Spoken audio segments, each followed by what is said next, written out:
बघताच तोंडाला पाणी सुटेल असा आपला मसाले पाव तयार झालेला आहे। बघा किती छान असा दिसतोय आणि रंगसुद्धा बघा किती छान आलेला आहे। नमस्कार मैत्रिणींनो, स्वागत आहे तुमचं पुष्पा पाटील किचनमध्ये। आज आपल्याला चमचमीत असा मसाले पाव करायचा आहे। रेसिपी करायला अगदी सोपी आहे आणि पटकन पण होते। तर चला लगेच सुरुवात करू आपण।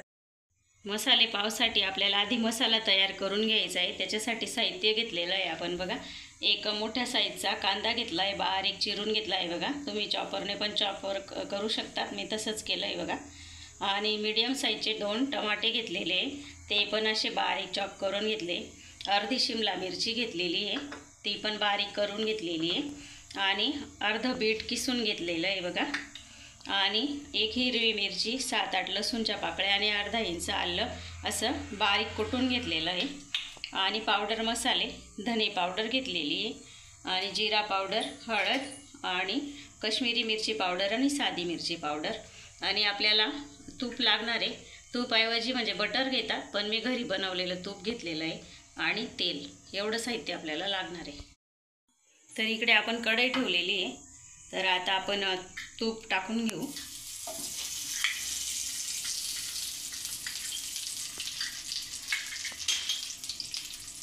थोडंसं तेल घालू।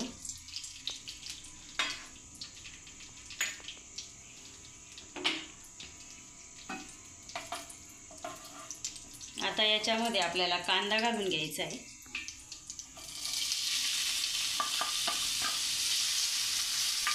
कांदा थोडासा परतवून घ्यायचा आहे आपल्याला, अगदी जास्त नाही परतवायचा आहे, फक्त थोडासा परतवू आपण। तर बघा आपण कांदा थोडासा परतवून घेतलेला आहे। अगदी जास्त म्हणजे रंग बदलेपर्यंत नाही परतवायचा आहे आपल्याला, अगदी थोडासा परतवायचा आहे, एक अर्धा मिनिट फक्त। आता आपण शिमला मिरची घालू।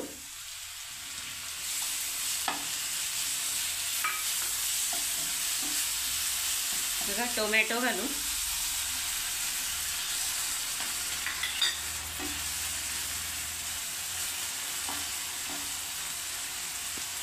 आलं लसूणची पेस्ट घालू आणि मिरची पण आहे एक।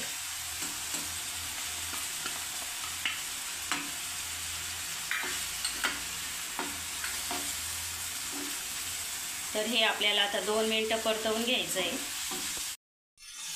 तर आपण हे सर्व साहित्य 2 मिनिटं परतवून घेतलं। आता त्याच्यामध्ये आपण बीट घालू। बीट घातल्याने रंग खूप छान येतो।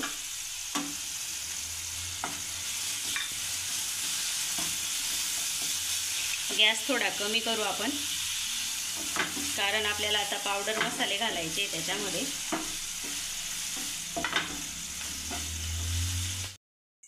तर बघा बीट घातल्याने किती छान असा रंग आलेला आहे। तर आपण आता कोथिंबीरीच्या काड्या घालू थोड्याशा बघा, थोडी कोथिंबीर पण आहे आणि काड्या पण आहे, त्या घालू। थोडंसं मिक्स करू। तर आता आपण पावडर मसाले घालू। तर मी इथे पावभाजी मसाला घेतलेला आहे, तो साहित्य दाखवला नव्हता। तर पावभाजी मसाला घ्यायचा आहे आपल्याला, छोटा 1 चम्मच घेतलेला आहे। गॅस आपल्याला कमीच ठेवायचा आहे मसाले घालताना। धना पावडर आहे बघा, जिरा पावडर आणि साधी मिरची पावडर आणि काश्मीरी मिरची पावडर आहे आणि हळद। आणि आता थोडंसं आपल्याला पाणी घालायचं आहे आणि चांगला एकजीव करून थोडंसं आपल्याला 2 मिनिटं शिजवून घ्यायचं आहे त्याला, मसाल्याला चांगलं। त्याआधी आपण मीठ घालू चवीनुसार।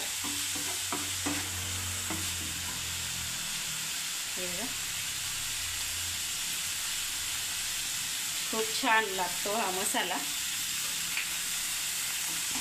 तर बघा किती छान आपला मसाला तयार होतोय। अजून थोडंसं आपण पाणी घालू, अगदी थोडंच घालायचं आहे, जास्त पातळ नाही करायचा। बघा 2 चम्मच पाणी घातलं मी। बघा किती छान असा दिसतोय।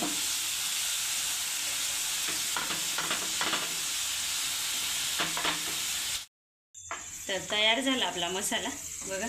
आता आपण साईडला करू, किंवा तुम्ही काढून पण घेऊ शकतात कढई छोटी असेल तर, किंवा असं साईडला करायचं.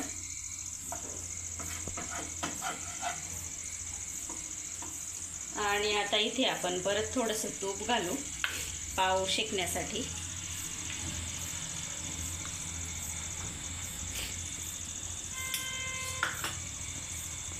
आणि पावला बघा अशी चीर देऊन घ्यायची आहे मध्ये, आपण पावभाजीसाठी जसे पाव शेकतो ना त्याप्रमाणे. तर बघा मी पाव असा चिरून घेतला. आता इथे आपल्याला टाकायचा आहे तुपामध्ये. मस्त असा शेकून घेऊ आपण पाव. म्हणजे जास्त नाही शेकायचा आहे, नाही तर एकदम कडक होतो, मग चांगला नाही लागत. एकदम मऊ पण राहायला पाहिजे. एकदमच कडक केला ना मग खाण्याला मजा नाही येत. बघा परत पलटवू आपण. बघा किती छान रंग येणार आहे आपल्या पावला, मसाल्या पावाला. तर आता इथे आपण खाली असा मध्ये मसाला टाकू, लावून घ्यायचा आहे असा छान असा. आणि वरून हा पाव आपल्याला असा लावून घ्यायचा आहे. आणि याच्यावरून सुद्धा आपण थोडासा असा मसाला लावू.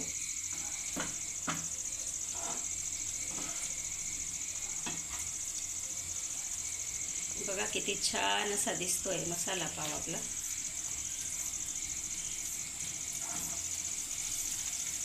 तर बघा तयार आहे आपला मसाला पाव. अगदी गाड्यावर मिळतो ना बाहेर, तसा मसाला पाव झालेला आहे आपला बघा. एका प्लेटमध्ये काढून घेऊ. तर तयार आहे आपला मस्त मसाले पाव. तर वरून अजून मस्त कांदा टाकू आपण.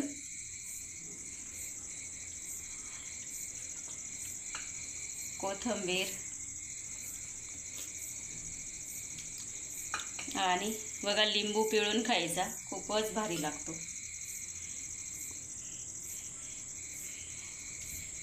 किंवा तुम्ही सॉस सोबत सुद्धा खाऊ शकता, पण तशी गरज नाही. लिंबू पिळून पण खूप छान लागतो. तुम्हाला सुद्धा असा मसाले पाव घरच्या घरी करायचा असेल तर रेसिपी पूर्ण बघा. आणि रेसिपीला लाईक शेअर करा, सबस्क्राईब करायला विसरू नका. धन्यवाद.